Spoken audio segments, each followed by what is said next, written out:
Morning.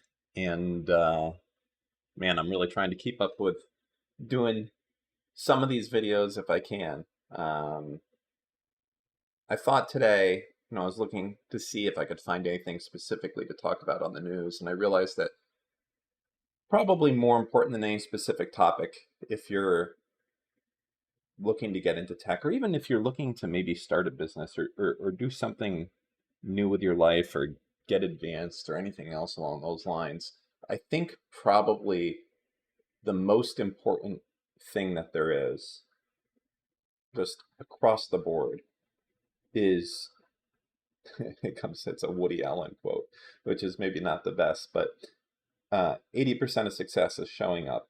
And I can't stress enough how much you have to take away from that quote for everything you do in life. If you're starting a startup, um, 80% of the success is just fucking throwing yourself out there, cold emailing people over and over and over again. It's being there, responding to the emails, being in the conversation, talking to journalists, etc. Just showing up relentlessly, being there, being on the spot. And most of the time, it's nothing happens, right? But when it does happen, it's because of it. I always catch myself feeling that this kind of behavior is cringe a little bit. Like I'm sure anyone that's kind of related or works in tech, you're going to find that you're going to get emails from just weird people, and it's like, what are you doing? Who responds to this? You obviously, I mean, I was going to say you obviously wrote this email by hand, but now there's so many services that try to custom tailor emails to you that are, with AI designed to look like it's unique. But that said, it's just, what are you doing? Does this work? And the answer is just, yeah, it does. It works if you are relentless with your pursuit of what you do, when you show up and you do it every day over and over and over again. That's how you make up for your lack of um, advantage that you have in other areas. So I think using Redact as an example. So Redact is my company, and we're we're moving into the data broker space. And if any of you guys have ever watched a YouTube video ever, you know that it seems like every YouTuber in the history of YouTubers is sponsored by like Incogni or Optry or something along those lines. They go out there and it's like, this video today is brought to you by Optry, and how is your data on the dark market? Well, you can remove it and remove it from data brokers and blah blah blah. And it's just, so I'm competing against someone that has a budget that is magnitudes larger than me, right? So these guys are owned by, I think the people that Optry is owned by Surfshark, and Incogni is probably, I think, pretty well funded at this point. So what do you do? I mean, do you just give up? And the answer is just that you have to, I think, relentlessly overpower uh, them in your desire and push and enthusiasm for the space. And that's the only way you can do it. And actually, probably a fantastic example of doing this is Lewis Rossman. Now, he doesn't, I'm not going to say, oh, he has a startup and he is out doing it. But you know what? He's passionate about the spaces that he's in, to a point where uh, he has more credit to me in my eyes on, going out and fixing something than like iFixit does, or an entire company with who knows how many employees dedicated to fixing something, or getting data off of a hard drive like Drive Savers or something like that. Like, to me, Lewis Rossman is the expert. I'm going there first. And that power, that marketing power, because of the fact he just shows up and he makes a video and he talks about it and he's passionate about it and he cares about it, that that level of enthusiasm, you can't fake it. And he just shows up every day and he does it. And it's not always something super interesting that you're talking about, but that desire, that push, is what lets you close the gap between you and the big guy. Okay. And it can be everything. It can be that you're going out there and once a day you're just talking about something. Even if you're not like a huge YouTuber and you're going to get thousands of views on your YouTube uh, video, that doesn't matter. Are you going out there and you are talking to people about your product? Are you messaging journalists, etc.? And also, I think this applies outside of startups and starting a company. I think this applies pretty heavily if you're just working at a job. Like, what's your goal at your job? And that can be anything, right? So either you're white collar or blue collar, it doesn't matter. Most likely, you're thinking to yourself, my goal is to move up vertically, right? I want to be the next highest position of where I'm at. Currently, I'm a level 1 and I want to be a level 2. Or currently I'm this and I want to be the manager of this. So how do you do that? And the answer is showing up, right? So obviously you have to show up to your job. That doesn't mean a lot but how do you apply it differently when you're working at a job? Relentless enthusiasm for what you're doing. Just figuring out what is it going to take for me to be in this next position, and envisioning yourself there, and doing the changes that you have to see in your life to get to that point. So if you want to become the manager, you got to think like, okay, how did the manager get to that position? He used to be in my spot. What did he do differently? Oh, he used to go and he volunteered to do a bunch of shit around here, and he was always coming in early and basically trying to become the team leader of everything and all this cringe shit. And I would never do that. Well, that's the stuff that kind of gets you to that position, is the showing up thing.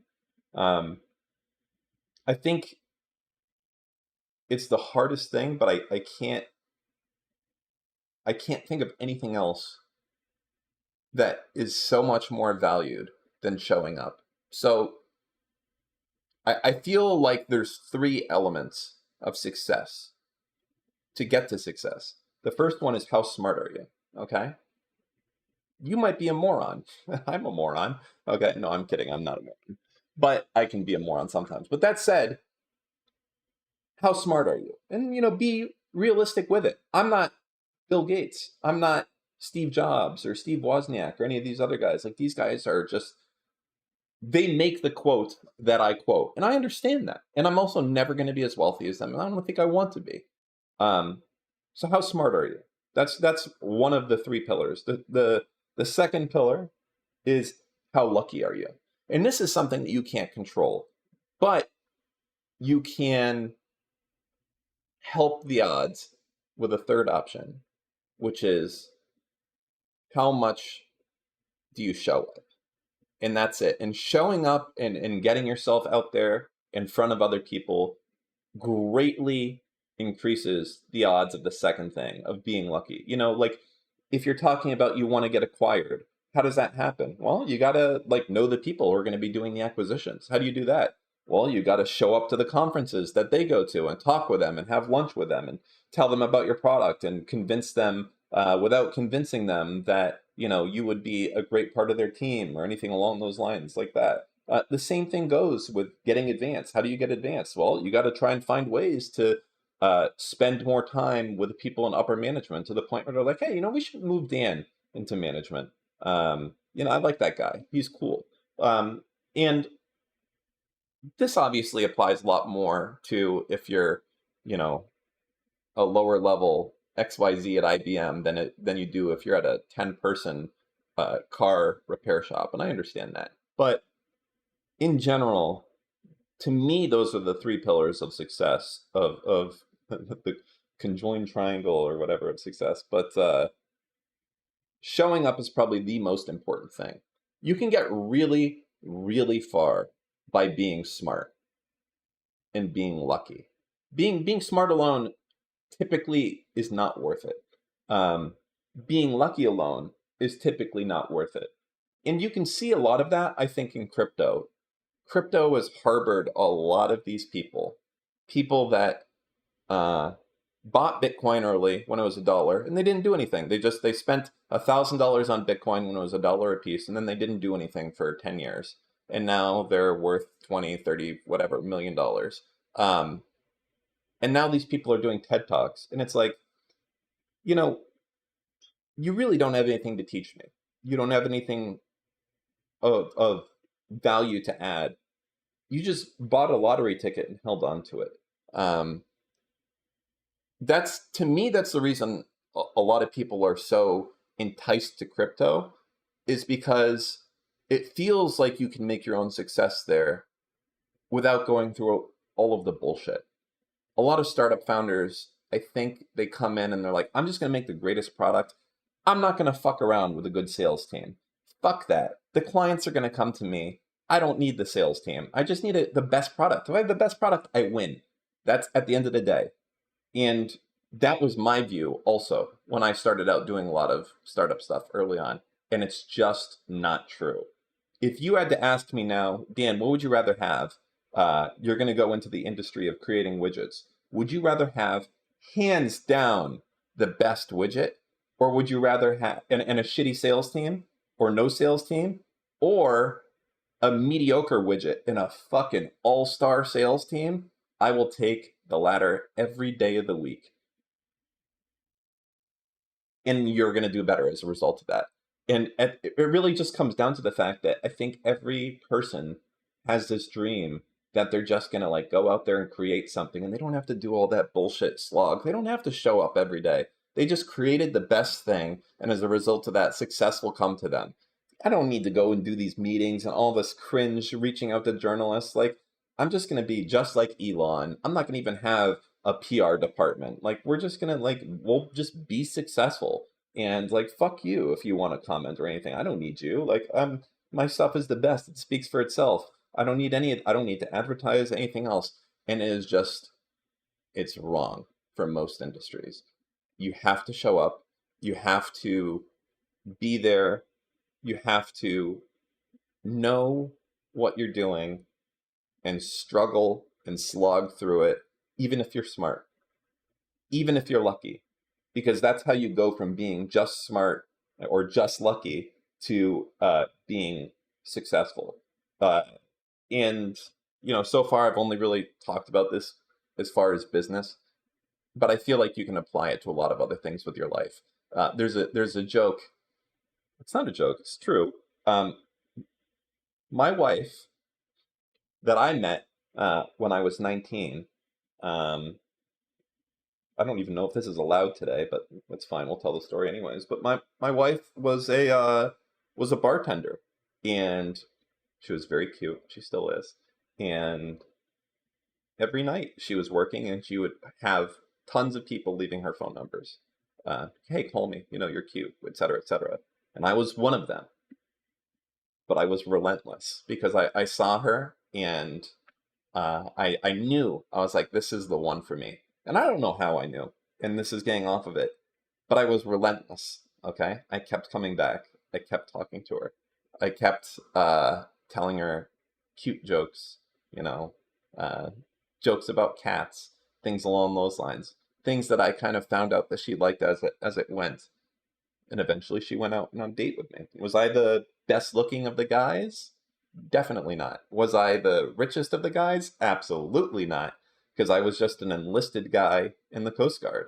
But what made the difference was that I was relentless, is that I came back and I showed that I cared, and eventually that will win people over. And as I said, that's the same reason that you keep getting that same email and the follow-up to the email and the follow-up to the email. And it's like, dude, this guy's emailed me 20 times and I've never replied. Is there people out there that reply in the 19th email? I'm like, fine, fuck it. Tell me about your analytics service. And the answer is yes, there is. So that's it. That's the lesson for today. I hope you guys enjoyed this. And yeah, that's it. Take care. Bye.